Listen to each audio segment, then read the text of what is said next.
Going to polls for former President Mugabe. 94-year-olds, why not? Harare, Zimbabwe's finance minister Patrick Chinamasa has reportedly said that it would have been a crying shame if Zanu-PF had gone to elections this year with 94-year-old Robert Mugabe as its presidential candidate. At its Congress in 2016, the ruling party endorsed the nonagenarian as its candidate for the 2018 election. This would have extended his 37 years in office.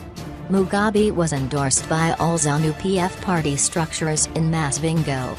But, according to NewZimbabwe.com, Chinamasa, who is also the ruling party's finance secretary, told party supporters in Mutara recently that the party was now in a better position after it moved against Mugabe last year. Mugabe stepped down from power following a military intervention that targeted criminals around him in November. We are in a better position now as the party. It was a shame for the party to go to elections with a 94-year-old leader as our candidate, Chinamasa was quoted as saying.